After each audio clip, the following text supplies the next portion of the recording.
Summer means a lot of things to a lot of people. To me, it means time to read. After coming home, I waited a week before I went to the library. But on Thursday, May 23rd, I went to the library and checked out some books. You're giving the internet a show.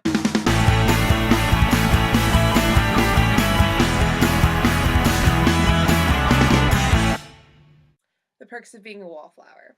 I feel like everyone has read this book. I really did like this book. I found that towards the beginning, the writing style was a bit choppy, but later on I didn't notice it as much. I'm not sure if it's because I got used to it or if the writing style improved because the narrator's writing style was supposed to have improved. Also, I saw the movie before I read the book.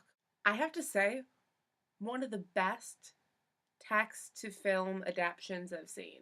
Matched. It's a dystopian novel, but I'd say that the dystopia is kind of just a backdrop for the love story. When I say dystopian society, don't think Hunger Games dystopian. Think more The Giver dystopian. But it was really good. I thoroughly enjoyed it. And there is a sequel called Crossed, and I am adding it to my reading list. The Magicians. I read this book in a day, and honestly, reading it felt like I read like 3 different books. But it was really good. It's divided into 4 parts. Book 1, Book 2, Book 3, Book 4.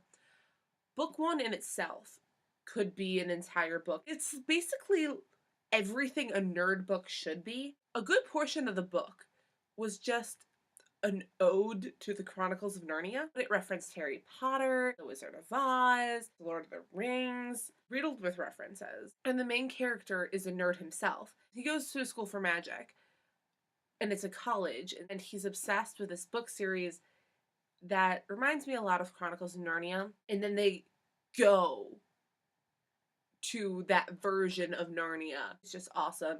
It has a sequel called The Magician King, and I will also be adding that to my reading list. If I Stay was written by Gayle Forman, who also wrote Sisters Insanity, which I turned into my prose piece for speech back when I was still in the speech team.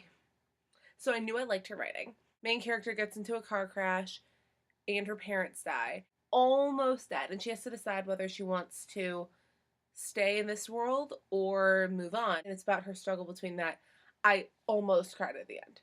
I'm gone, girl. This is probably the single most messed up book I have ever read.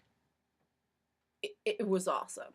About a woman who goes missing, and her husband, who is the prime suspect. It's about figuring out if she's dead or alive. You're reading her diary entries along with narrative from the husband, and you're trying to piece the whole thing together, and it's just strange and awesome and messed up. Cinder. A futuristic fairy tale science fiction book. Cinder is Cinderella, but in the future. She's a cyborg. Society, sloughs her off. She's also a mechanic, and that's actually how she meets the prince, not because of the ball.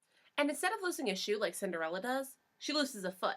Really good book, and it has a sequel called Scarlet, which I will be also adding. One thing about this was it was a bit predictable.